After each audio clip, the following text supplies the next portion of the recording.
resistencia, no solamente se utiliza para ese efecto, para resistencia, sino también por condiciones de durabilidad, ¿no? Por ejemplo, yo tengo un concreto que necesito utilizar y puedo utilizar de 210, pero le coloco 280 a 350.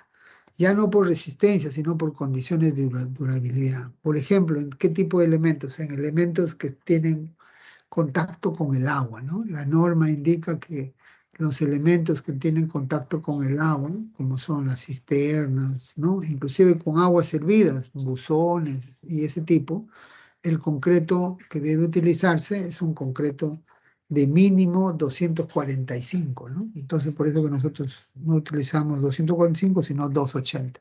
Pero ¿por qué le aumentamos la resistencia? Para hacerlo más durable. ¿Qué significa que sea más durable? ¿Qué característica implica que sea más durable? Acuérdense ustedes que cuando hacemos nuestro diseño de mezcla, nosotros hacemos la relación agua-cemento y ahí queda pues porosidades, ¿no? Esa relación.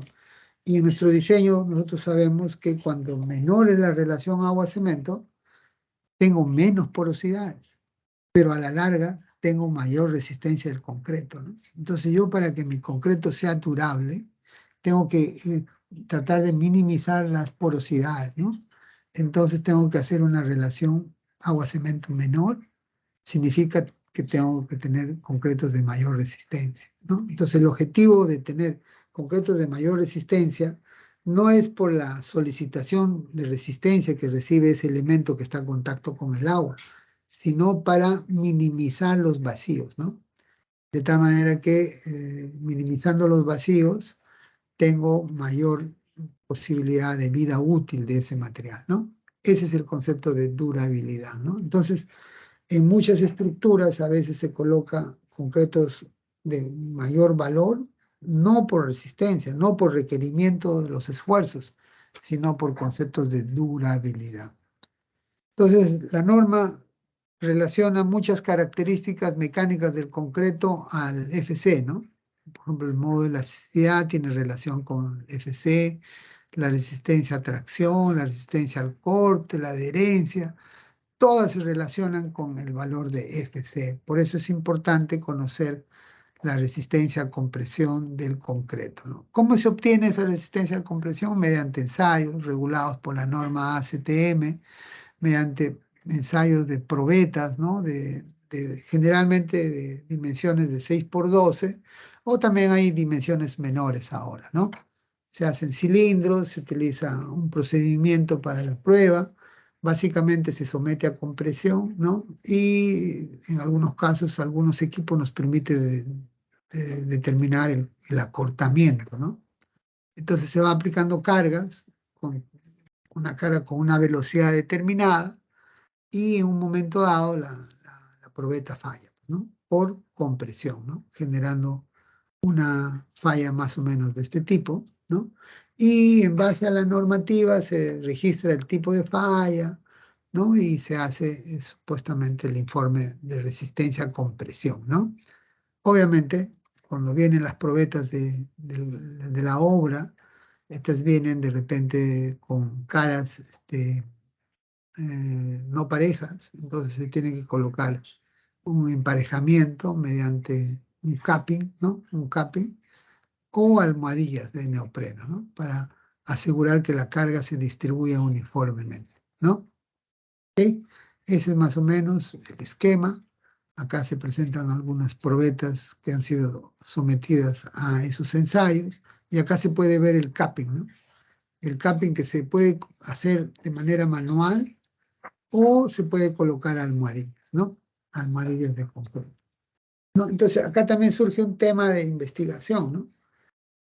¿Cuán efectiva es el capping o cuán efectiva es la almohadilla, ¿no? Por ejemplo, ¿no? Entonces podría haber una investigación para comparar qué tipo de probetas, de qué tipo de resistencia es efectiva el capping o ya no es efectiva, o la almohadilla es efectiva para todos los tipos de resistencia o no es efectiva, ¿no? Entonces, por ejemplo, así son los temas de tesis, muy simples, señores, para contestar preguntas muy simple, ¿no? Como la que le estamos diciendo. Oye, ¿por qué utiliza siempre capping? Capping no es bueno utilizar porque cuando se hace el capping se utiliza azufre, ¿no? Y eso es un efecto contaminante, ¿no? Entonces sería bueno evitar el capping, pero el capping es barato, pues, ¿no? Entonces ayuda al costo del ensayo. Utiliza almohadilla siempre, pero la almohadilla pues es más costosa, ¿no?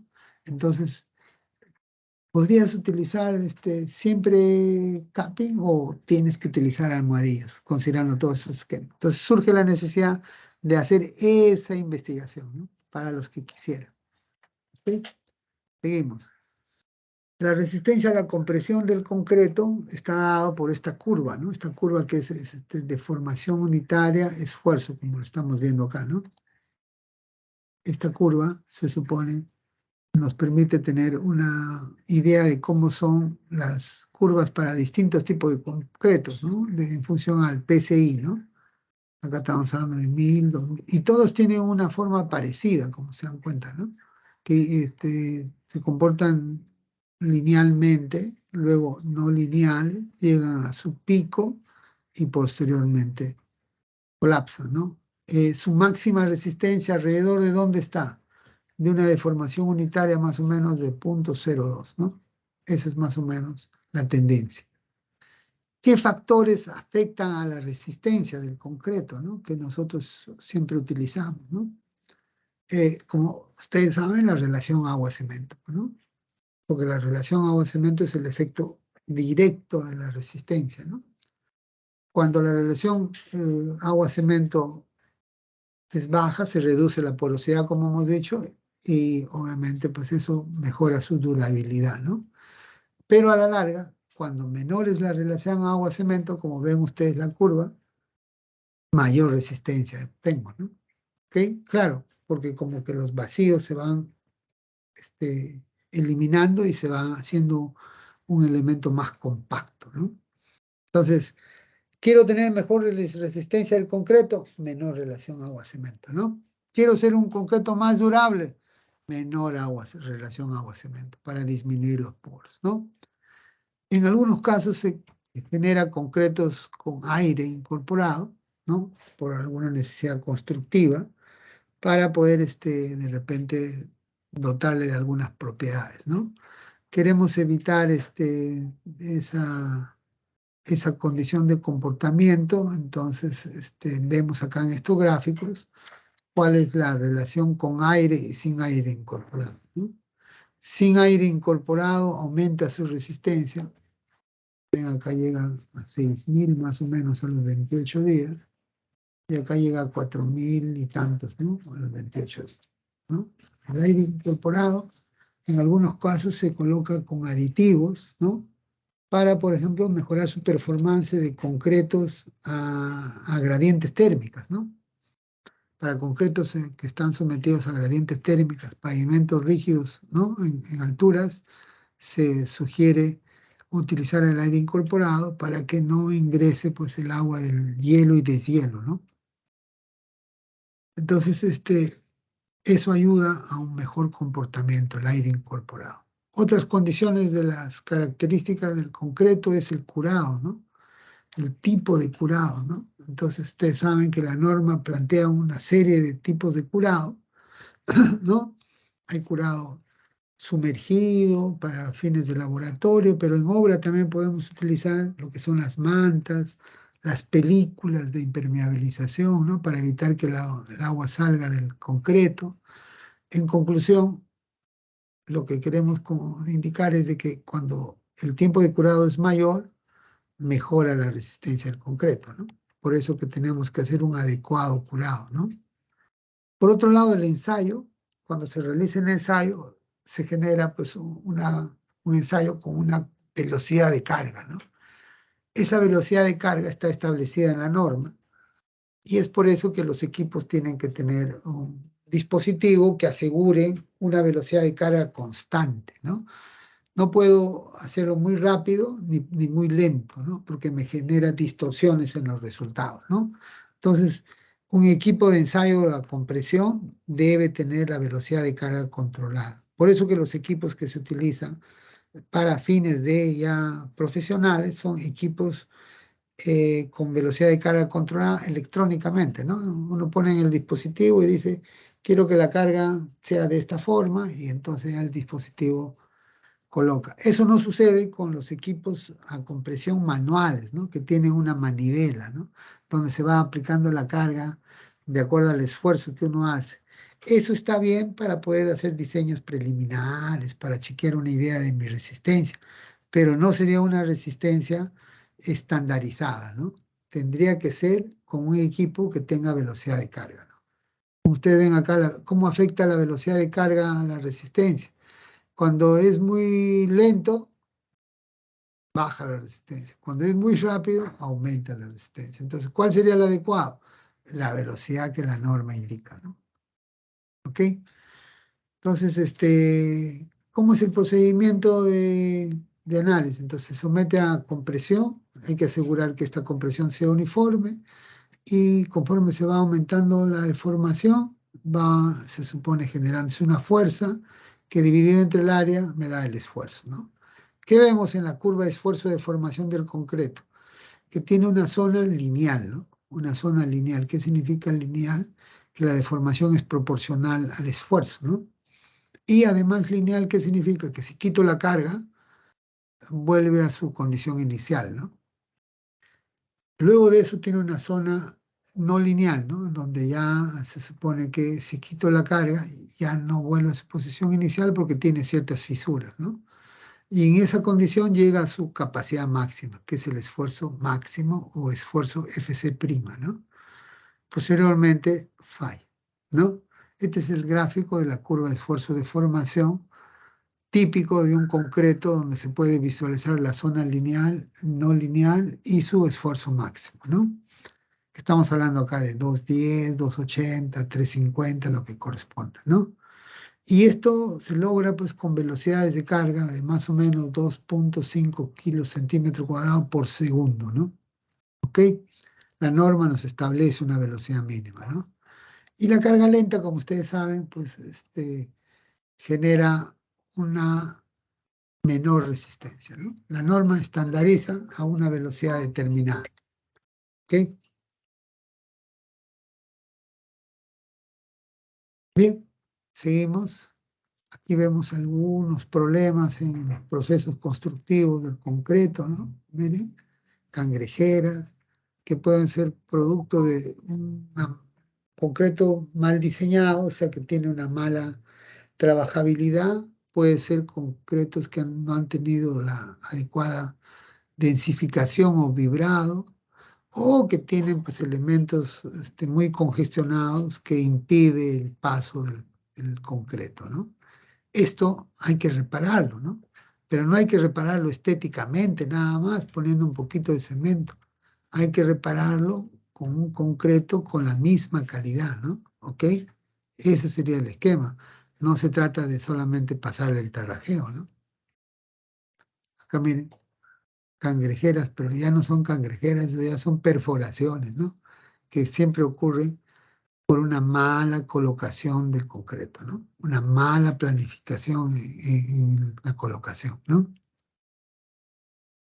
Esto ocurre en distintos niveles, ¿no? Cuando ahora se están construyendo edificios de muros de ductilidad limitada donde todo es concreto, generalmente esta falla ocurre entre un piso y otro, ¿no?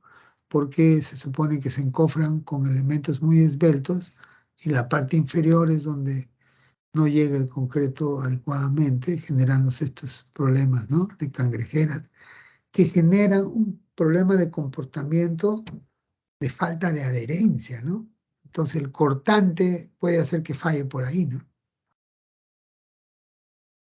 Cangrejeras de todo tipo, ¿no? Que ustedes habrán encontrado en su quehacer, ¿no? De ingeniería, que, como les digo, deben repararse. No se tapa nada más, ¿no? Sino deben repararse, porque el concreto ahí está roto, ¿no? En otras palabras, está roto. Entonces con cemento nomás no lo voy a adherir, ¿no? Tengo que utilizar concreto, ¿no? De las mismas características, ¿no? Para poder reparar esa zona, ¿no? Acá efectos de Cangrejeras, pero por inadecuado recubrimiento, ¿no? No logra entrar por el recubrimiento, ¿no? Porque se ha utilizado de repente un agregado muy grande, ha sido inadecuadamente planificado, ¿no? Entonces, la siguiente etapa es la que hemos estado hablando, ¿no? Que debe curarse lo especificado ¿no? En las especificaciones técnicas, y si se quisiera acelerar, se pudiera hacer una propuesta de cómo se pudiera lograr esa aceleración para que la supervisión, ¿no? Lo pueda evaluar y se supone, las autorizaciones correspondientes si el procedimiento es el adecuado, ¿no?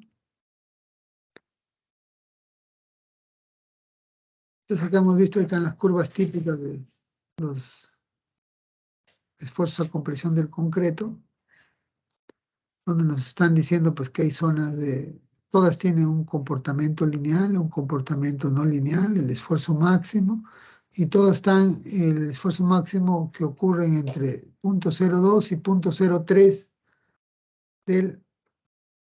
de formación unitaria de concreto, ¿no? Entonces, en resumen, se observa que el concreto es un material elástico hasta cierto punto, más o menos hasta dónde consideramos que el comportamiento es elástico, aproximadamente el 50% del FC'. ¿Sí? La tangente a esta curva elástica es el modo de elasticidad, ¿no? Entonces yo en el ensayo de curva de esfuerzo por deformación, además de conseguir la resistencia a compresión, también puedo lograr el modo de elasticidad, ¿no? ¿Ok? Ese sería el esquema más o menos planteado, ¿no? Entonces tenemos este diagrama típico del concreto a compresión. ¿Qué otro esfuerzo tiene el concreto? El esfuerzo a compresión triaxial, ¿no? A esfuerzos combinados, le llaman, ¿no? Entonces, yo puedo someter a un elemento de concreto a compresión y solamente tendría la resistencia a la compresión, ¿no? Pero si coloco un elemento lateral, como pueden ser los estribos o los sunchos, este elemento también está sometido a un confinamiento lateral, ¿no? Entonces este ensayo sería para poder evaluar ese comportamiento, ¿no? De esfuerzo, compresión y lateral, ¿no? Que sería como un esfuerzo triaxial, ¿no? ¿Cómo se hacen los ensayos de esfuerzo triaxial? Ya no solamente tengo que colocar una carga vertical, ¿no? Sino mediante un aceite a presión, colocar esfuerzos laterales, ¿no? El F2. Entonces se ha demostrado que el esfuerzo a compresión mejora si hay un esfuerzo lateral, ¿no? Vale decir, si hay un elemento de confinamiento. Más o menos tenemos este esquema, que el esfuerzo a compresión, ¿no? Es igual al esfuerzo máximo a compresión más 4 veces el esfuerzo de confinamiento, ¿no? Si el esfuerzo de confinamiento es la cuarta parte del esfuerzo a compresión, y reemplazamos acá, el esfuerzo a compresión se duplica, ¿no? Esto entonces sustenta el hecho de que tiene un mejor comportamiento el concreto confinado. ¿Qué significa el concreto confinado? El concreto que tiene estribos, ¿no? Entonces el concreto con estribos no solamente me soporta el FC', sino se incrementa ese esfuerzo a compresión por tener presión lateral, ¿no? Que es la que me generan los estribos. Entonces este sería el esquema, ¿no? Entonces, como es por este motivo, se supone, es la recomendación de que tenemos que tener estribos para confinar el concreto y asegurar una mejor capacidad resistente a la compresión. ¿Tiene resistencia a la tracción también el concreto? Sí. Hemos dicho que es despreciable, ¿no? Que no lo vamos a considerar. Más o menos el orden de la resistencia a la tracción es el 10% de la compresión. Se hacen ensayos del mismo tipo, en este caso ya no de compresión, sino de tracción, pero su capacidad es mínima, ¿no? Para fines de diseño, este esfuerzo a tracción se desprecia, ¿no? Consideramos que el concreto no tiene capacidad de la tracción. Aquí más o menos se ve la probeta para tracción, ¿no? tiene que hacerse una probeta de esta forma para que, en este caso, la máquina a tracción, que es una máquina universal, pueda agarrar los extremos y jalarlos, pues, ¿no? Sin deslizamiento. Y poder controlar esta falla, ¿no? De tracción. Tracción pura, ¿no? En el concreto, que se llama FT, ¿no? También se puede calcular de manera indirecta, ¿no? Con otra forma ya no se utiliza esta grampa para agarrar, sino se pone un pegamento acá, un pegamento epóxico y también se jala, ¿no? Para poder hacer la prueba de tracción, ¿no? Estas son, también hay pruebas indirectas para la tracción que se llama la prueba brasileña, donde una probeta cilíndrica se le somete a la carga compresión, pero en su diámetro, ¿no? Entonces se aplica carga, genera una carga diametral, esto genera tracciones de esta forma internamente, ¿no? De tal manera que se va a generar, producto de esta carga vertical, se va a generar un esfuerzo de tracción acá, ¿no? Esa formulita se supone que nos permite conocer cuál es la tracción en la probeta, ¿no? Cuál es el esfuerzo de tracción en la probeta. Se llama prueba brasileña, ¿no? Aprovechando la máquina de compresión, ¿no? Solamente que el ensayo se hace con la probeta horizontal, ¿no? Esta es la formulita, ¿no? Si yo aplico una carga P acá y esto tiene un cilindro de diámetro D, ¿cuál será el esfuerzo de atracción? Esta es la fórmula, ¿no? Y tenemos el esfuerzo de atracción de manera indirecta, ¿no? Esta es una prueba mucho más cómoda de hacer que las otras dos por requerir menos elementos, ¿no? Menos componentes. Y es la que se utiliza comúnmente en los laboratorios para el ensayo de atracción del concreto. Luego tenemos la tracción por flexión, ¿no? En el concreto. Es importante la tracción por flexión porque hay elementos, muchos elementos que están sometidos a la tracción por flexión, ¿no? Generalmente, por ejemplo, un elemento que está sometido a tracción por flexión es un pavimento, ¿no? Un pavimento de concreto armado, de concreto en general, ¿no? Se supone que tiene cargas verticales, ¿no? Este es el pavimento. Tiene las cargas verticales del tránsito, de las ruedas del camión, entonces acá se genera esfuerzo, pues, ¿no? Se genera esfuerzo de tracción, se supone que como esto se va a generar una curvatura de este tipo, se deflecta de esta manera, ¿no?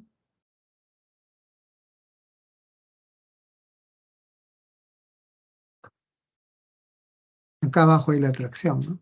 Entonces acá hay tracciones y acá hay compresiones, ¿no? Y se genera el esfuerzo, pues, de tracción, algo así, ¿no?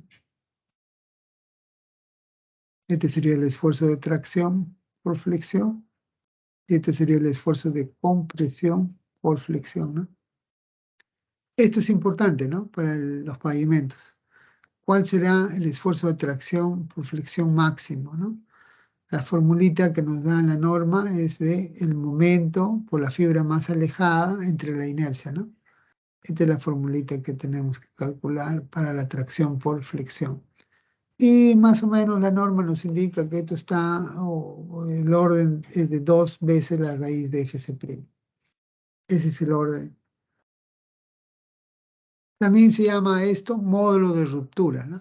El esfuerzo de tracción por flexión le da módulo de ruptura y se utiliza mucho en pavimentos de concreto armado, ¿no? Pavimentos rígidos. ¿Cómo se hace el ensayo de tracción por flexión? Se determina una probeta, en este caso ya de viga. En vez de hacer una probeta cilíndrica, se utiliza una probeta de viga, ¿no? Que tiene dimensiones estándares, ¿no? Tiene dimensión A y B establecida y longitud también está establecida. Hay moldes para eso. Se genera el molde de concreto y se somete a la tracción, al ensayo, ¿no? El ensayo es con el mismo dispositivo del de compresión, ¿no? Acá se está sometiendo a la compresión, se supone. Entonces se coloca un dispositivo acá con 2 pines y acá también con 2 pines, para que simule una viga, pues, ¿no? Algo así, ¿no?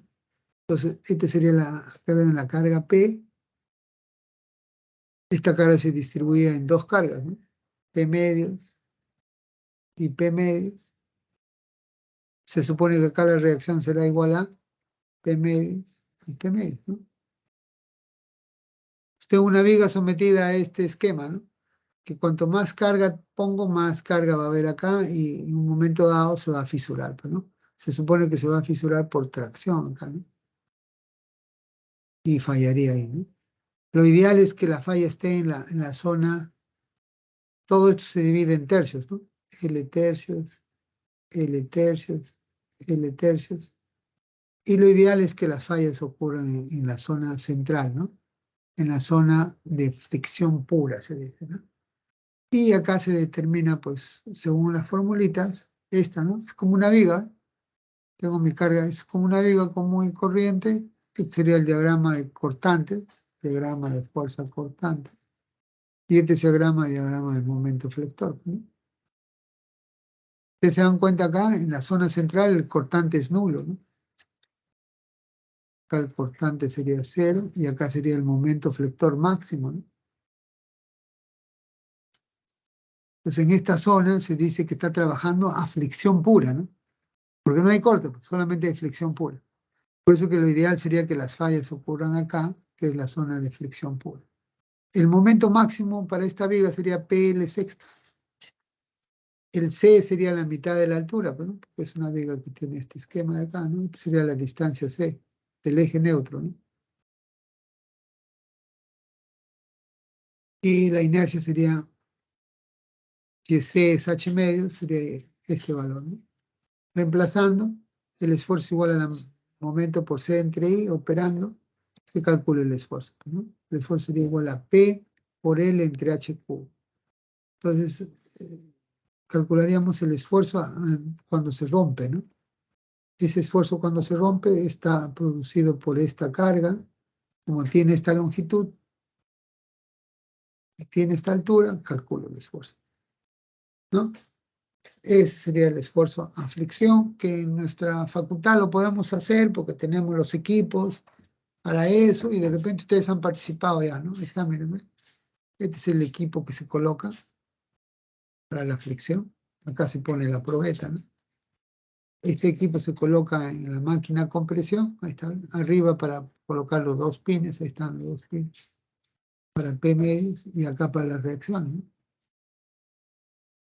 Y se somete hasta ver dónde ocurre la falla, ¿no? No sé si eso lo han hecho en su curso de tecnología del concreto, el ensayo de flexión, ¿no? Se usa mucho, ¿sabes? En este caso se está haciendo con la máquina manual, ¿no? Con la que tenía su manivela, ¿no? Obviamente esto sería para condiciones preliminares, ¿no? Lo ideal es que sea con la máquina con velocidad constante. Acá tiene una falla que no está ocurriendo en el centro, ¿no? No está ocurriendo por acá. Entonces, en ese caso, la norma indica que hay que hacer un factor de corrección, ¿no? Producto que no está ocurriendo en la zona de flexión pura, ¿no? ¿Ok? Ese sería, ¿no? No, estamos simulando el ensayo, estamos idealizando porque no lo podemos hacer, ¿no? Porque el laboratorio está cerrado. En todo caso, esto hubiese sido una buena práctica para chequear cómo falla, ¿no? Una viquita, ¿no? Entonces, acá también surgen muchas posibilidades de investigación, ¿no? Por ejemplo, ¿no? Una posibilidad de investigación sería cuán efectivas son los pegamentos epóxicos, ¿no? ¿Se acuerdan que cuando yo quiero pegar concreto viejo con nuevo, lo pinto acá con una pintura que es un epóxico y lo pego, ¿no? Entonces quiere decir que esta viga yo lo puedo reparar colocando esa pintura y lo vuelvo a ensayar, pues a ver si qué pasa. Falla por esta zona, falla por otra zona. Ahí podríamos contestar cuán efectivos son esos aditivos epóxicos, ¿no? Podría comparar una marca A con la marca B, con la marca C, y decir, miren, para la reparación es más efectiva tal por tal, porque lo has experimentado, ¿no? ¿Se dan cuenta o no? ¿Ok? Eso sería una tesis también. Por ahí podría ser una tesis, ¿no? ¿Se dan cuenta? Le estoy dando ideas, ¿no? Porque al terminar ustedes este año, ustedes ya tienen que tener su tesis, tienen que tener su título, tienen que tener una idea, porque ya no va a haber otro sistema más que las tesis, ¿no? Otra idea podría ser ¿cuál? Dicen que ahora se está usando, ¿no? Se usa mucho para reemplazar el refuerzo en las losas. Se utilizan las fibras, ¿no? Las fibras de acero. Entonces yo podría hacer también una prueba, ¿no? A ver, tengo mi viga con refuerzo, chequeo la resistencia, y si le pongo la fibra de acero, ¿tiene la misma resistencia? ¿Será cierto? ¿O qué tendría que hacer para que pueda sustituir, ¿no? Entonces, porque ahora se está utilizando el pavimento con refuerzo y hay la tendencia de no colocar refuerzo y colocar la fibra, ¿no? Que dice que sustituye al acero. Habría que hacer la experimentación, ¿no? Y muchas más ideas, señores, muchas más ideas del trabajo simple, sencillo, práctico, en el sentido que ustedes contestan alguna duda que tienen y tienen su tesis. O sea, la tesis no tiene por qué ser complicada, ¿no? La tesis tiene que ser algo sencillo, pero sí práctico, ¿no? Que tenga un valor práctico, que tenga, mejor dicho, un aporte, ¿no? Esa sería la idea. Y en la facultad tienen ustedes varios implementos para eso, ¿no? En el área de concreto, ¿no? También en mecánica de suelos y también en pavimentos, ¿no? Porque acuérdense que la universidad compró para la mecánica de suelos, tenemos un equipo de ensayo triaxial, ¿no? Que justo se puso en funcionamiento y entró la pandemia, ¿no? Entonces el equipo está ahí esperando que se hagan los ensayos, que por el momento está restringido, ¿no? ¿Listo? Entonces, luego de eso decimos que podemos ir a nuestro modo de elasticidad. ¿Qué cosa es el modo de elasticidad? La tangente, ¿no? A la curva de esfuerzo de formación. Es el modo de elasticidad, ¿no es cierto? Quiere decir que para hallar mi modo de elasticidad tengo que dibujar mi curva, ¿no? Para distintos tipos de concreto tienen, la que corresponde es la tangente a la parte inicial, ¿no? La tangente inicial. Ese es el modo de elasticidad. Y que la norma nos indica que es aproximadamente 15.000 raíz de Fc', ¿no? En kilos por centímetro cuadrado. Para concretos normales. El coeficiente de Poisson del concreto está entre 0,15 y 0,20. Se puede decir que sería 0,17. Y el módulo de corte ya surge de la aplicación del valor del módulo de elasticidad y del Poisson, pues, ¿no? Reemplazando, nos saldría el módulo corte, ¿no? ¿Ok? Entonces son propiedades mecánicas del concreto, ¿no? También tenemos algunas propiedades dependientes del tiempo, del concreto endurecido, y que son la contracción de fragua y el crep del concreto, ¿no? Entonces, para algún tipo de elementos hay que conocer cuáles son estas características para su adecuado funcionamiento, ¿no? La contracción, ustedes saben que es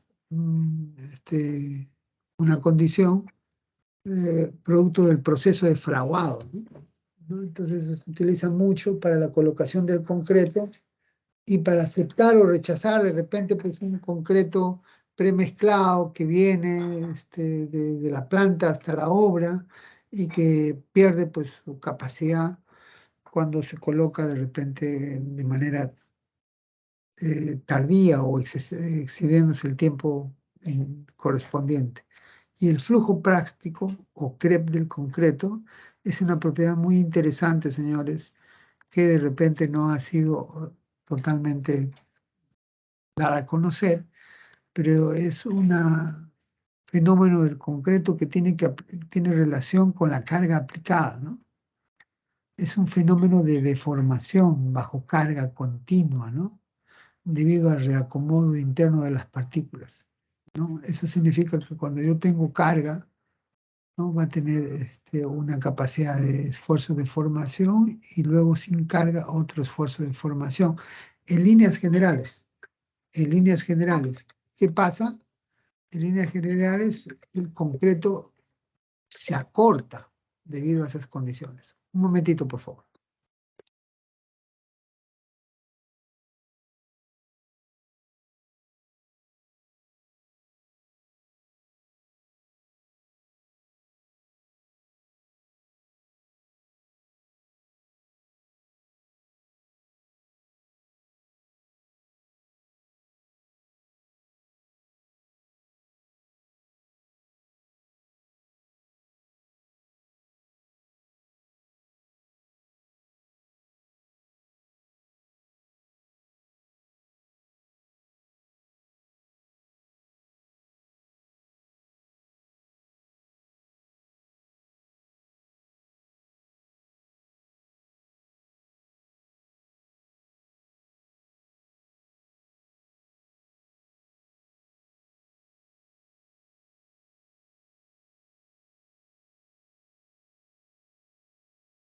Bien, entonces, ¿eso dónde se aplica el CREP del concreto?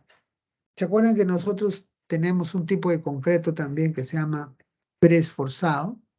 Es un concreto que se utiliza para, pues, darle mejores capacidades, ¿no? A ciertos elementos. Entonces, el concreto preesforzado es una capacidad que tiene una viga, por ejemplo, una viga, por ejemplo, que está sometida a una carga, por ejemplo, vertical, ¿no? Tiene una carga acá vertical Q. Entonces nosotros sabemos que su diagrama de momento va a ser este, ¿no? Si esto es Q y si esto es L, ¿no?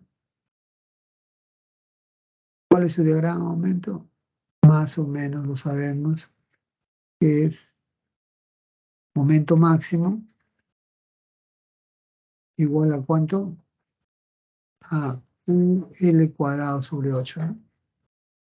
Entonces, si pongo más carga o hago una mayor luz, voy a tener mayor momento, ¿no? Y mi viga no va a soportar, pues, ¿no? Mayor carga o mayor luz.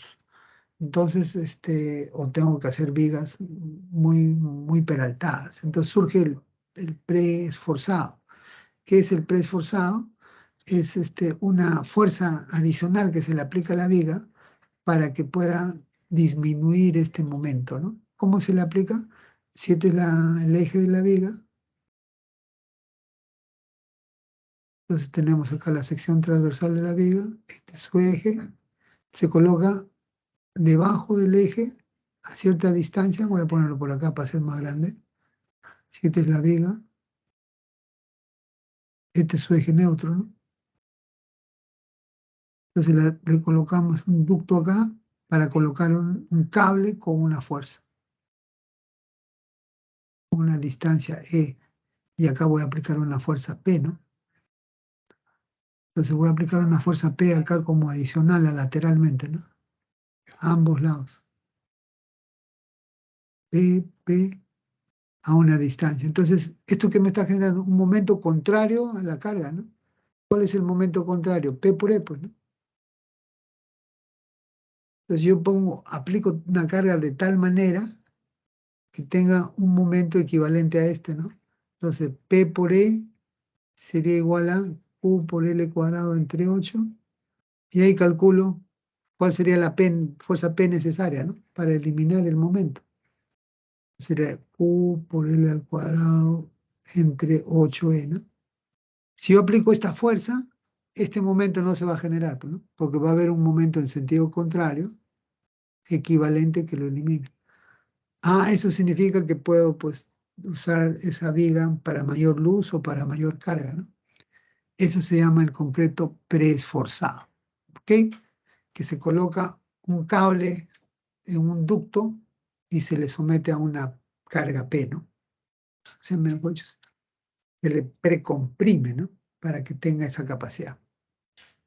Listo, todo eso está bonito en el papel, pero las primeras veces que se usaba esto, hubo problemas, ¿no? En el sentido de que en algunos casos se rompió la viga porque superó su capacidad, mejor dicho, el efecto del precomprimido no funcionó.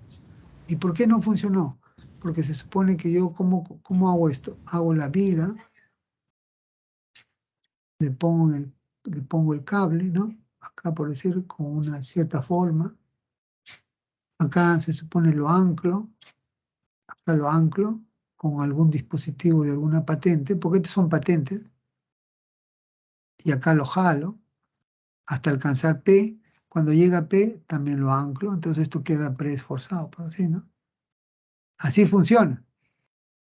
Pero ¿qué pasa con que no se conocía el CREP del concreto? El concreto es una deformación producto de una carga permanente en el tiempo. Entonces, con el tiempo esto se deformaba, se acortaba. Entonces, ¿qué pasaba con el preesforzado? Se perdía, pues, ¿no? Ya no habría anclaje. Entonces, en conclusión, es como si no hubiera esto. Entonces, se desarrollaba este momento, ¿no? No había nadie quien me controle el desarrollo de este momento. La viga se fisuraba y se fracturaba, ¿no? Ha habido acá accidentes muy importantes en nuestro país de algún ingeniero que construía de esta manera que falleció producto del colapso de una de estas vigas, ¿no? Y decían, ¿por qué es que le pasa eso? ¿Por qué con el tiempo el concreto preesforzado pierde su capacidad? Por la deformación por crep de concreto. Entonces tenemos que conocer más o menos cuánto es esa deformación para que ya no le aplique P, pues, ¿no? Le aplicaré más que P para que preesfuerce inclusive cuando se deforma. Esa es una utilidad del concreto endurecido. Otro componente del concreto armado es el refuerzo, ¿no? El acero de refuerzo.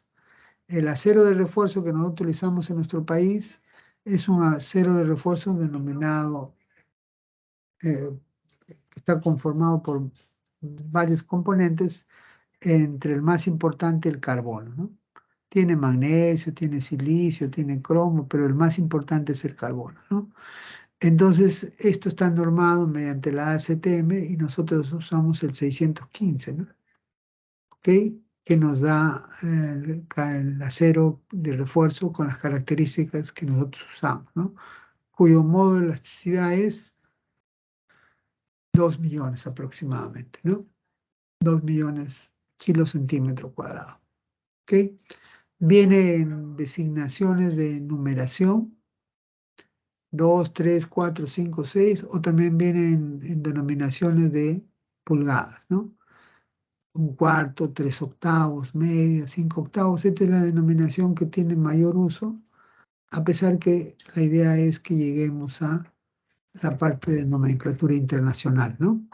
Pero es fácil la equivalencia, ¿no? Todo está en función a octavos. Por ejemplo, 4 sería como 4/8, que equivalen entonces a media.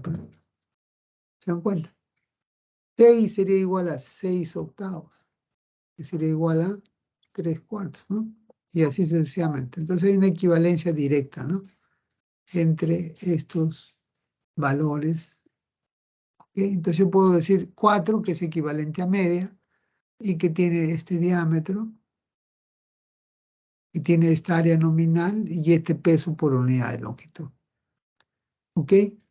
Existen varillas de otras denominaciones, ¿no? De 7, de 9, pero esto se construye a pedido, o varillas menores a las 6 pulgadas, a las 6 milímetros, que es 1/4, que son las varillas de 6 milímetros, de 8 milímetros y de 12 milímetros, ¿no? Que también se construyen, se venden con algún tipo de proveedor, ¿no es cierto? Entonces, esa es la nomenclatura de las varillas corrugadas. Tienen que ser corrugadas. ¿Para qué? Para permitir la adherencia con el concreto, ¿no? O sea, la varilla debe ser corrugada para que pueda trabajar de manera conjunta el refuerzo con el concreto, ¿no? Si no existiera esta corrugación, no pudieran trabajar de manera conjunta. ¿Ok?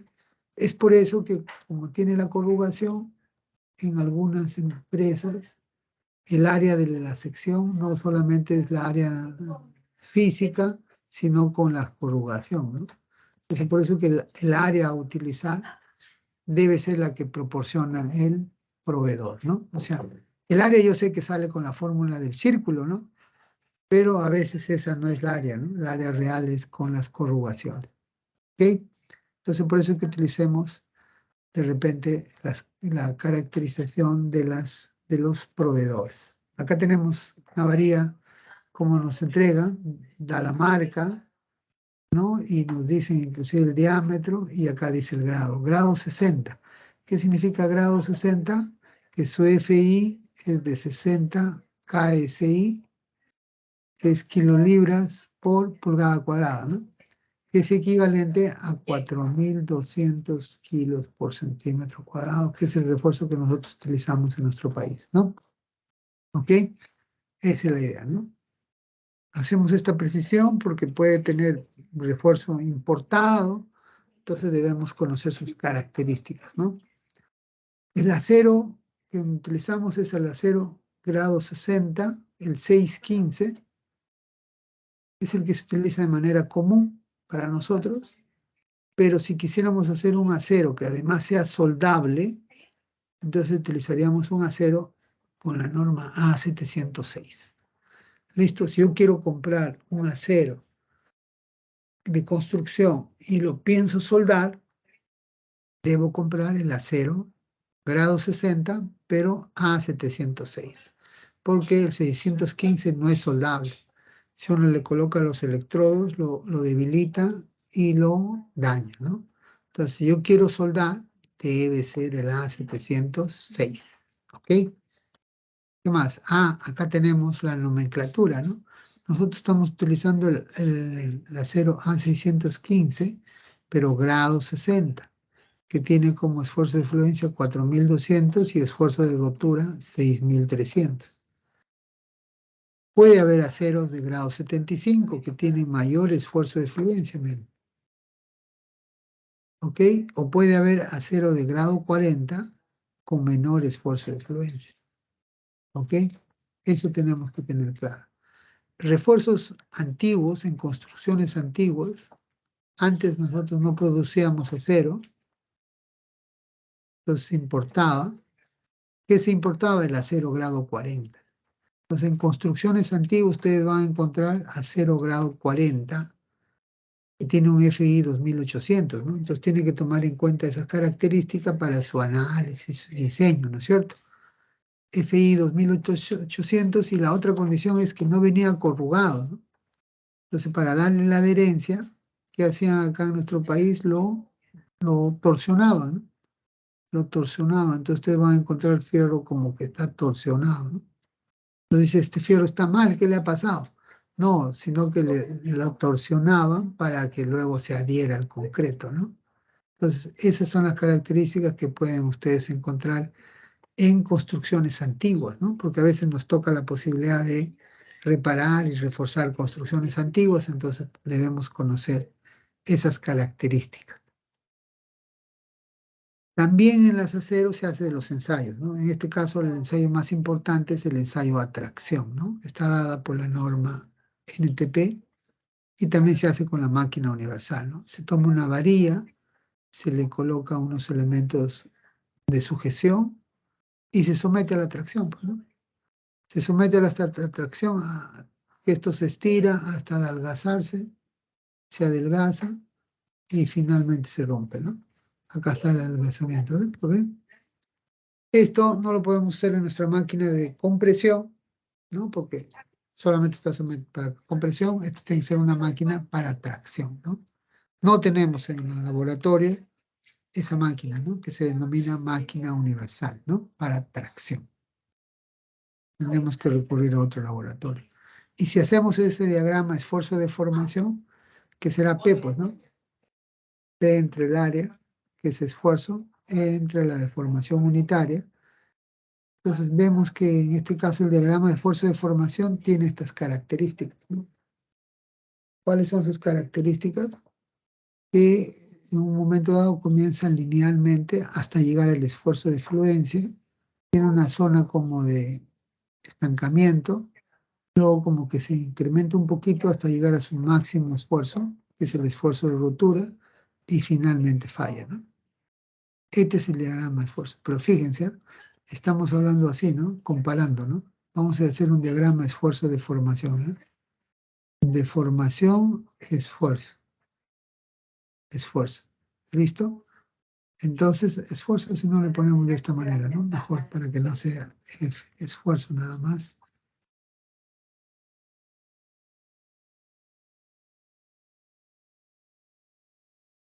Esfuerzo que es fuerza entre área, ¿cierto? Entonces, si hacemos el esfuerzo de formación del concreto, ¿cómo era? Lineal. La que tiene dos piernitas. Y luego no lineal, y luego se rompía. Y este era el punto de esfuerzo máximo, ¿no? El esfuerzo FC'. Y la parte lineal era hasta dónde? Hasta el FC' medias, ¿no? Luego le cometemos el mismo diagrama, le hacemos el esfuerzo de formación del acero. Acá es 210, ¿no? Pero el acero es 4000, entonces es inmenso, pues, ¿no? Este del acero, lineal. ¿Hasta dónde? Hasta su esfuerzo de fluencia. ¿Cuánto es esfuerzo de fluencia? 4200. Pues pasa recto por acá, luego llega acá y al final se rompe. Esto que concreto es 210, ¿no? Por decir, ¿no? 210. Fíjense entonces la diferencia de comportamiento, ¿no? Miren una característica especial, ¿no? Que tiene esfuerzo y fluencia y llega a su deformación de fluencia. ¿Qué significa? Que comienza a fluir, comienza a estirarse, se estira como un chicle y no se rompe acá, ¿no? Se rompe por acá. Entonces, el acero, cuando comienza a estirarse hasta que se rompe, pasa un tiempo, ¿no? Este espacio, que es la diferencia de la deformación última menos la deformación de fluencia entre la deformación última, se llama ductilidad. Ductilidad. O sea, cuanto más largo este espacio, es más dúctil. Eso no pasa en el concreto, ¿no? En el concreto, fíjense, llega el esfuerzo de fluencia por acá, ¿no es cierto? El concreto llega el esfuerzo de fluencia y por acá se rompe. ¿Cuánto es su ductilidad? Casi nada, ¿no? No tiene ductilidad, porque el concreto no es dúctil. El que es dúctil es el acero. Entonces, ¿quién le proporciona capacidades dúctiles al concreto armado? El acero. ¿Qué significa que se estire? Que se supone cuando es sometido a su máxima capacidad, va a fallar, se estira, se estira, pero no se rompe, ¿no? Recién aquí se rompe. Ah, ¿eso qué permite? Que las personas vean pues una viga deformándose, agrietándose, no se van a quedar a mirar qué pasa, ¿no? Evacúan. Entonces, eso es la ductilidad, señores. Entonces, ¿quién le proporciona ductilidad al concreto armado? El refuerzo. ¿Quién le proporciona resistencia al concreto armado? El concreto.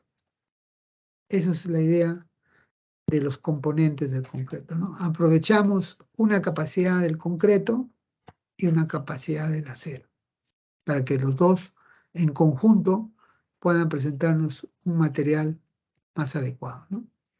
Acá vemos esta, miren, ¿no? El acero grado 60 tiene este gráfico, aproximadamente. El acero grado 60, que es el acero FI 4200, ¿no? El acero grado 40 hemos dicho que es el FI 2800. Tiene menos resistencia, el 2800, pero tiene mayor ductilidad, ¿no? Porque mire, esta es la ductilidad del primero. Y esta es la ductilidad del segundo. Entonces, conclusión. Cuanto más FI tengo menos ductilidad, ¿no? Cuando menos FI tengo mayor ductilidad. Por eso que la norma dice, si vas a usar aceros que tengan ductilidad, que debe ser que el FI debe ser menor o igual a 4200. Eso te dice la norma, ¿no? O sea, no es mejor en el acero, no es mejor en el acero que tenga mayor FI. En el acero es mejor que tenga menor FI porque tiene mayor ductilidad.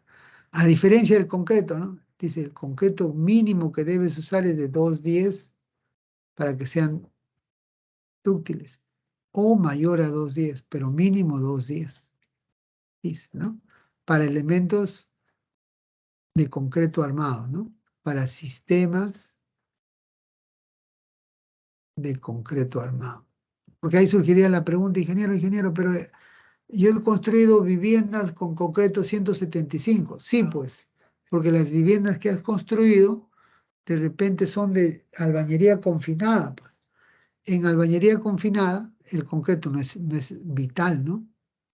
En albañería confinada o albañería estructural, el concreto no es importante, el importante es el muro de ladrillo. ¿Y qué se hace con el concreto? El concreto solamente es de confinamiento. Entonces, por eso que el concreto puede ser de 175 para las columnas y vigas de confinamiento, ¿no? Porque el elemento importante ahí no es las columnas, ¿no? Las columnas solamente confinan. Y para confinar, es suficiente que tengan 175. En cambio, en el sistema de concreto armado, no, pues, ¿no? Tiene que ser un sistema estructural, el FC debe ser mayor o igual a 210. ¿Ok? Acá tenemos, fíjense, los gráficos, ¿no? Cuanto mayor este esfuerzo de fluencia, tiene menor ductilidad, ¿no? Ahí van a ver varios casos. Acá se ve, mira, ¿eh? El acero, este es el concreto, ahí ven el concreto, comparamos el concreto con el acero, ¿no? El acero grado 60, ¿ves? Esta es su ductilidad. Un acero de mayor resistencia, menos ductilidad, ¿no? Un acero de alta resistencia, menos ductilidad. ¿Se dan cuenta? Las características de nuestro acero es de que tiene esas condiciones que hemos hablado, ¿no? Además de un coeficiente de dilatación térmica de este valor, ¿no?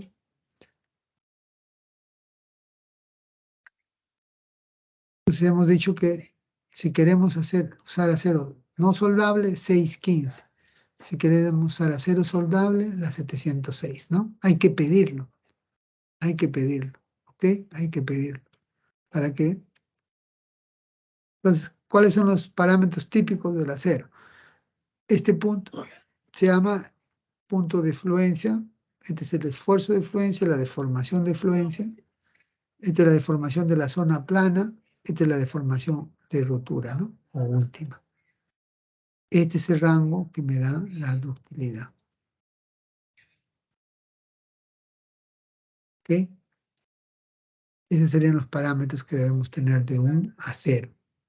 Acá están, por ejemplo, miren, así hacen la propaganda el acero del A706 de Aceros Arequipa. Entonces yo pediría esto para si quisiera que sea soldable, ¿no? Y por último, la tablita de las características de las varillas para poder hacer nuestro diseño, acuérdense.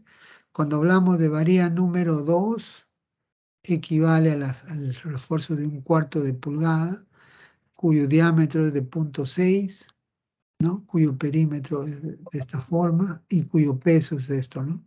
El área de una varilla es esto en centímetros cuadrados. De 2 varillas serían estas, de 3, así para jugar, ¿no? Para saber 8 varillas cuánto me da esto, ¿no? Y así sucesivamente, ¿no? Fierro de 1 pulgada es número 8, diámetro 2,54, perímetro 8 centímetros, el peso es de 4 kilos por metro lineal y una varilla es de 5,10 centímetros por centímetro cuadrado, ¿no? 2 varillas, 3 varillas. Puedo usar esto, ¿no? Voy a usar 2 de 5/8, 4, y 4 de 1 pulgada. 20. En total, entonces, el área de acero, ¿cómo sería? 2 de 5 octavos,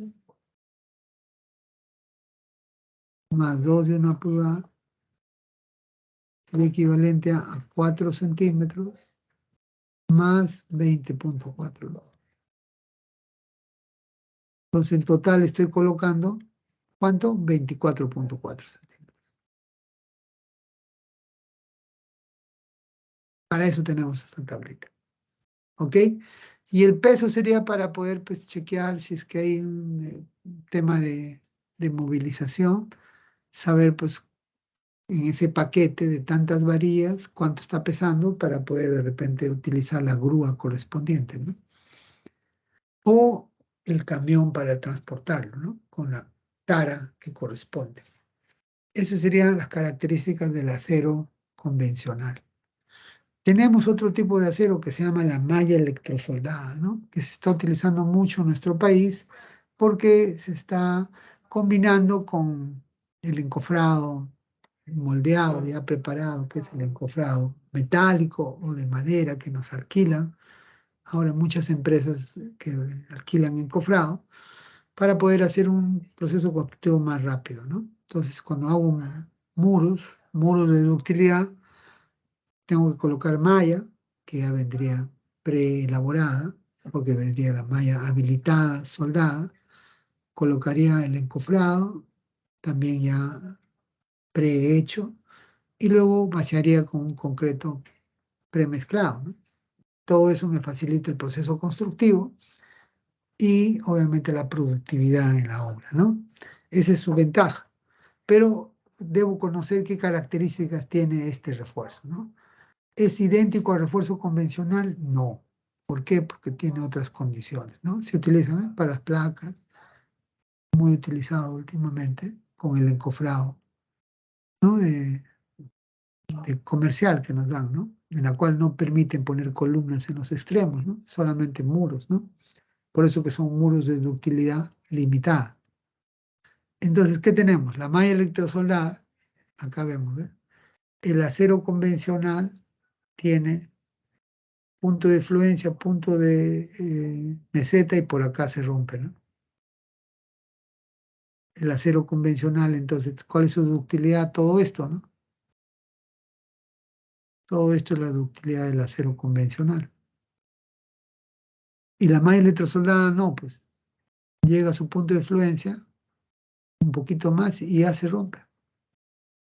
¿Cuál es su ductilidad? Casi nada, ¿no? Por eso que cuando tú construyes un edificio con muros, con malla electrosoldada, uno de los componentes para decir que es de ductilidad limitada es que estás utilizando refuerzo electrosoldado, ¿no?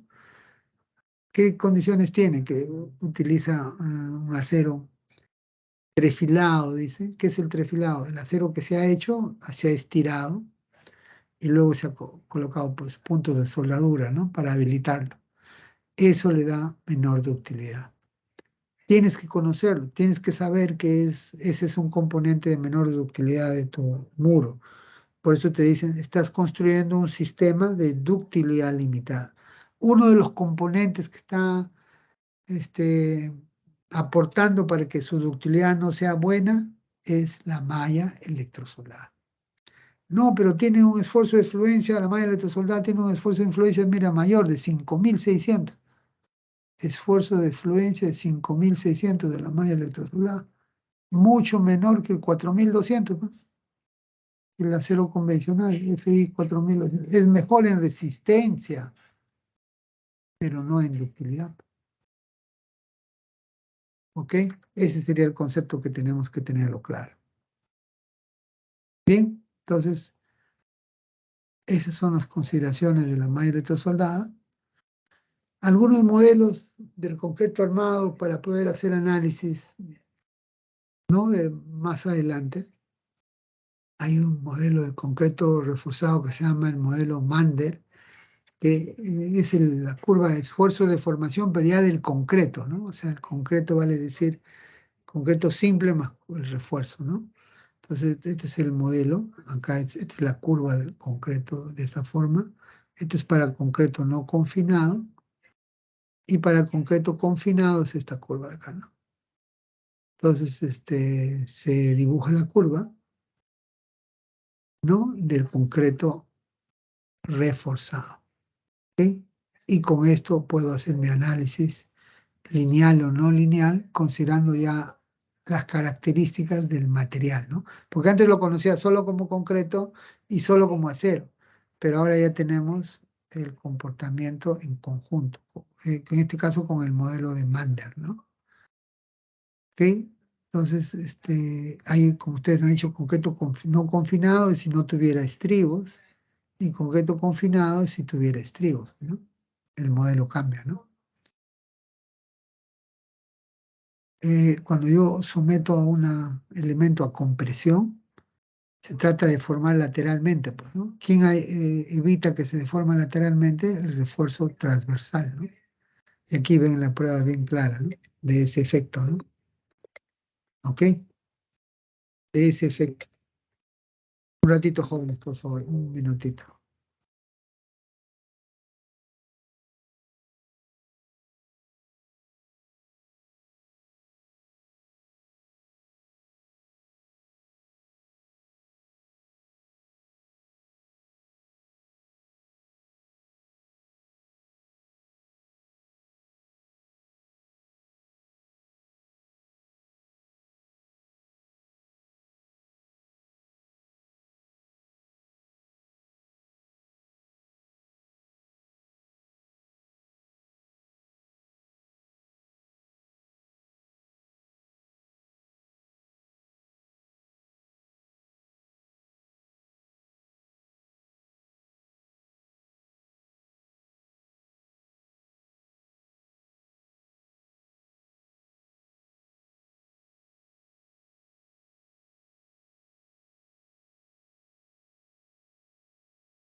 Bien, señores, disculpen. Entonces decíamos que el efecto de confinamiento es importante. Como ustedes están verificando aquí, eso es su aporte, ¿no? Igual, así como aporta en un elemento como placa, también en columna, pues, ¿no? Genera justamente estos efectos de confinamiento lateral, ¿no? Que hemos conversado ya, ¿no? Y este confinamiento es mucho mejor si se tienen más estribos, pues, ¿no? Por eso que la norma, tomando en cuenta esta consideración, dice, si tú tienes estribos, con un solo estribo sería suficiente, ¿no? Pero la norma dice, no, si tú colocas más refuerzos y estos refuerzos están separados más de 15 centímetros, entonces estos elementos no van a aportar, ¿no? Lateralmente. Entonces te dice, pon otros estribos o coloca ganchos para darle el confinamiento. ¿Para qué? Para que aseguremos un comportamiento de este tipo, ¿no? ¿Ok? Ese efecto también se consigue si colocas de repente estribos adicionales, como estamos viendo acá, ¿no? ¿Por qué? Porque esta forma de confinar permite justamente su contribución, ¿no? En el esfuerzo transversal, ¿no? Por eso que la norma nos da algunas formas de cómo colocar el refuerzo, ¿no? Con 4 varillas, 6 varillas, 8 varillas y así sucesivamente, ¿no? Para no solamente asegurar la capacidad de compresión, sino también el adecuado confinamiento lateral, ¿no? Que ustedes han visto que mejora la compresión cuando tengo confinamiento, ¿no? Entonces hay el modelo también del acero, el modelo constitutivo del acero también se propone mediante el modelo de Mander con estos parámetros para colocarlo de repente a un software para hacer análisis no lineal, ¿no? Cuando llegue el momento, ¿no? Si ustedes quieren hacer un análisis no lineal. Y finalmente, pues como hemos dicho, el concreto trabaja con presión y atracción. Entonces, si tuviéramos una viga que tuviera esta forma de comportamiento, saben ustedes que se deforma así, ¿no? Como están viendo. Entonces, acá hay tracción, acá hay compresión. ¿Dónde colocaría el refuerzo? En la zona inferior, pues, ¿no? Ahí colocaría el esfuerzo donde está la tracción, porque la compresión no requiere refuerzo, ¿no? En una viga, ¿no? En una viga continua igual, ¿no? ¿Qué tenemos? Tenemos una zona, la deformada es así, ¿no? Acá hay tracción, acá hay tracción, acá hay tracción, ¿no? En la parte, por la deformada, ¿no? Entonces, ¿dónde colocaría el refuerzo? En esos lugares, ¿no? Refuerzo de tracción, en la zona donde corresponda, ¿no? Y acá también hay tracción, ¿no? Entonces, refuerzo acá también.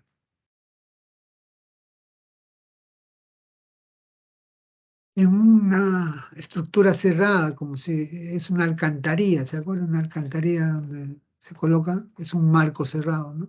Tiene esta deformación, entonces igual, ¿no? Bajo el mismo criterio colocaríamos el refuerzo en las zonas de tracción, ¿no?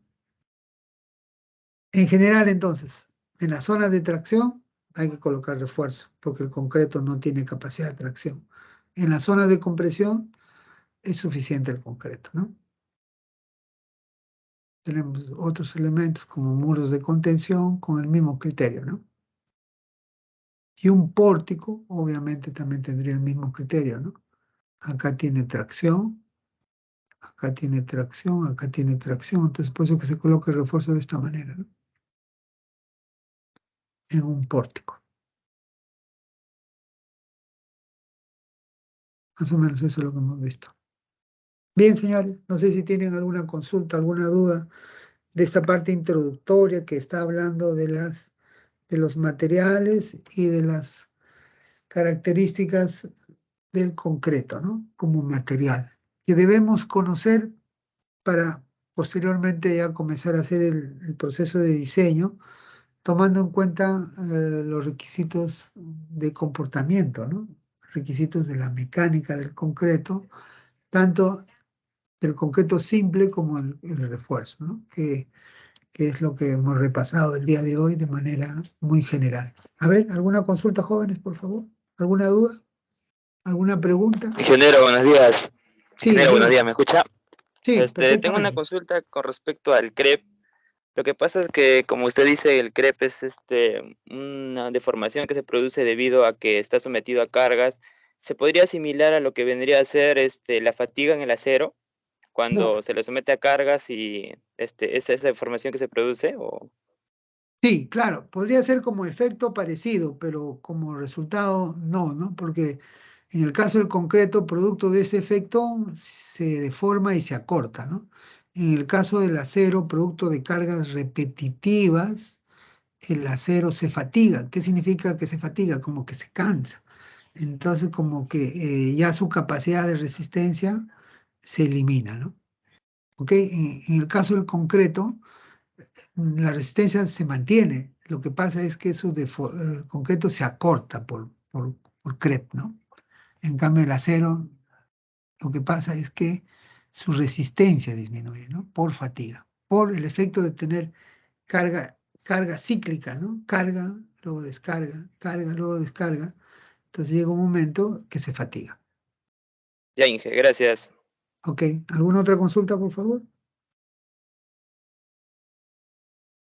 Ingeniero, con respecto al uso de las mallas electrosoldadas, usted comentó que solamente se usan en los muros de ductibilidad limitada, pero también tienen otros usos, Claro, como en estructuras. también usan también para pavimentos, ¿no? Para pavimentos rígidos también colocan las mallas electrosoldadas. En ese caso su efecto no sería tan crítico, ¿no? Porque el pavimento pues solamente está sometida a tracción, a flexotracción y no tiene requerimientos de ductilidad que sí requieren una edificación, ¿no? Entonces en la edificación nosotros podemos colocar el acero convencional o la malla electrosoldada, ¿no? Entonces la norma me dice, si tú quieres usar edificios de ductilidad limitada, donde vas a hacer con malla electrosoldada, te limito a máximo 6 niveles, ¿no? Eso dice la norma, ¿no? Que no hagas edificios muy altos. ¿Por qué? Porque si el edificio sea muy alto, la estructura se deformaría más y como ustedes han visto, el acero no tiene capacidad de deformarse mucho, ¿no? Es muy limitado. Entonces, si se deforma más, se rompería, ¿no? Es por eso que la norma dice, si vas a hacer edificios de ductilidad limitada con malla electrosoldada, máximo 6 niveles, ¿no? Ese sería el concepto respecto al uso, ¿no? Entonces hay que tener claro lo siguiente. La malla electrosoldada es un material de construcción que sí nos apoya, claro, porque ya viene habilitada, ¿no? Fácilmente, pero tendremos que darnos cuenta en qué circunstancias lo podemos usar, ¿no? Como hemos dicho, puedo usar en canales de irrigación, también pongo, pues, se usa mallas, pues, ¿no? Entonces, por facilidad puedo usar malla electrosoldada. El canal no requiere comportamiento dúctil, ¿no? Igual que un pavimento de vía urbana, ¿no? Solamente trabaja tracción. Pero un muro en la cual está sometida a carga lateral sísmica, ¿no? Cíclica, ¿no? En un sentido y en otro sentido, entonces ese elemento va a estar esforzado, va a desarrollarse esa curva de esfuerzo-deformación que hemos visto, y si la deformación es muy grande, se va a romper. Entonces, por eso la norma te dice, en primer lugar te dice, este muro, este edificio que estás construyendo, fíjate, es de ductilidad limitada. Por eso te dice, estás construyendo sistemas de ductilidad limitada. Entonces tú tienes que ser consciente que si la ductilidad limitada no puede soportar mucho efecto sísmico, ¿no? Porque su ductilidad está limitada. ¿Por qué está limitada? Por varios factores. Uno de ellos, porque estás usando malla electrosoldada, cuyo esfuerzo de fluencia es mayor a 4200 y cuya zona de ductilidad es muy pequeña, ¿no? ¿Quedó claro? Sí, ingeniero, todo claro. Muchas gracias. Bien. Bien, jóvenes, entonces hemos hecho la parte introductoria que por motivos conocidos por ustedes no podemos haber hecho la semana pasada. Ya en la próxima clase comenzaremos con nuestros desarrollos analíticos, ¿ok? Entonces, esta parte introductoria un poco para conocer el material que vamos a trabajar, ¿no? ¿Qué características tiene nuestro concreto? ¿Cómo se produce? ¿Qué propiedades tiene? ¿Qué características tiene el acero? qué propiedades tiene. Entonces, con ese material es el que vamos a trabajar en el curso. ¿Ok? Entonces, pasaremos la lista respectiva. Un ratito, por favor.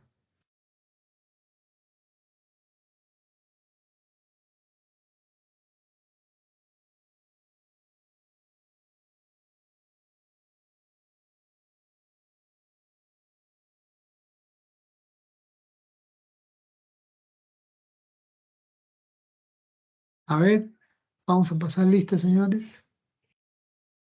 A ver, está Aguirre Núñez. Ingeniero, disculpe, la compañera me comunicó que tiene problemas con su conexión. María Belén. Listo, ok, Sí. estamos considerándola. Alcántara Valderrama. Alcántara presente, ingeniero. Buenos días. Bien. Almerco. Faltó 2 clases ya. Ingeniero. Antacabana. Ha escrito en el chat, me parece. Su micro anda mal. ¿Está en el chat? Sí, al Merco. Ya, ok. Asto. Hasta presente, ingeniero. Buenos días. Buenos días, Juan. Bardales. Presente, ingeniero. Muy buenos días. Bien, Edwin. Barrios Fernández. Presente, ingeniero, buenos días. Bien. Bravo Perca.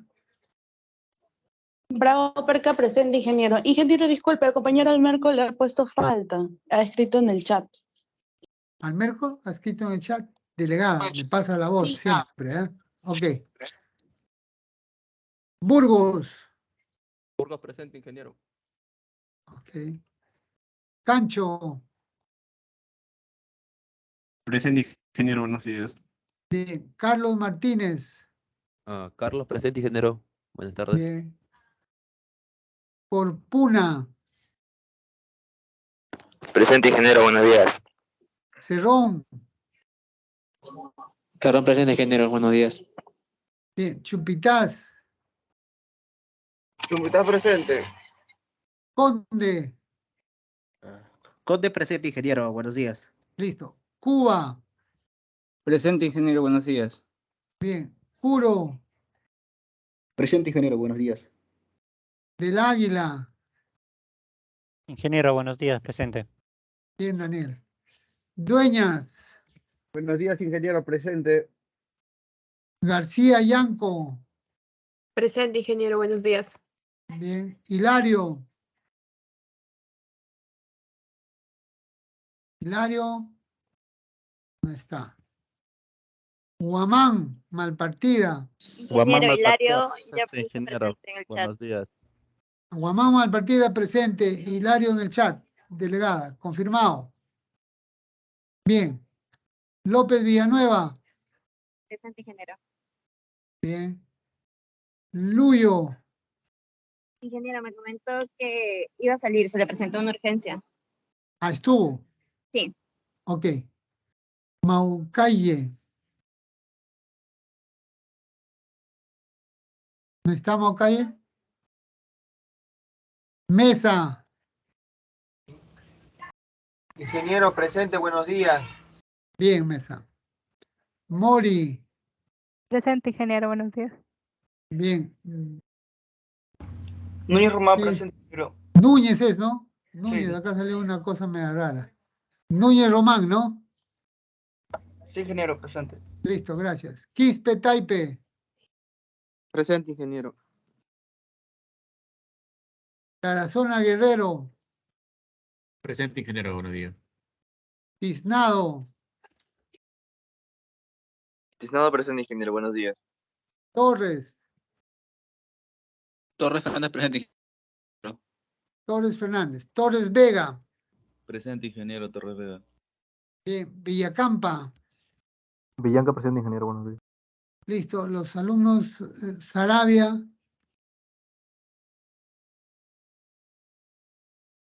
No está Sarabia. Y Barreto. Tampoco está. Buenos días. Soy Arenas, ingeniero. Todavía no estoy agregado en la lista. Arenas, ¿qué más? Arenas.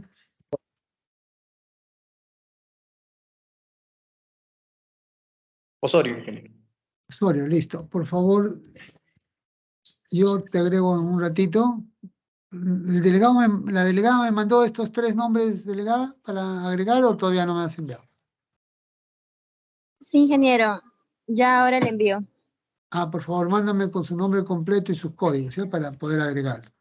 Y se Ingeniero, confirman una los 3. consulta. Dígame.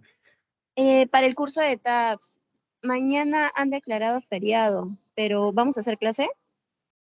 Sí, tenemos que hacer clase porque estamos contra el tiempo. La otra Ya, semana dejaremos un break de repente para la entrega del trabajo, pero mañana avanzaremos, ¿ya?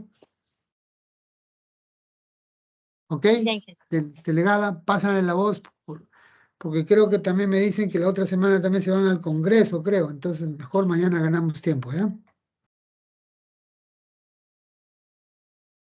Delegada, ¿me escuchas? ¿Ya? Sí, ingeniero. Está bien. Entonces, confírmale a todos, si alguien está dudando, si alguien está pensando irse de paseo, dile que mañana tenemos clase, ¿ya? ¿Ok? Está Por bien, favor. ingeniero. Gracias. Entonces, guardamos la asistencia, no hay más pendientes, ¿no?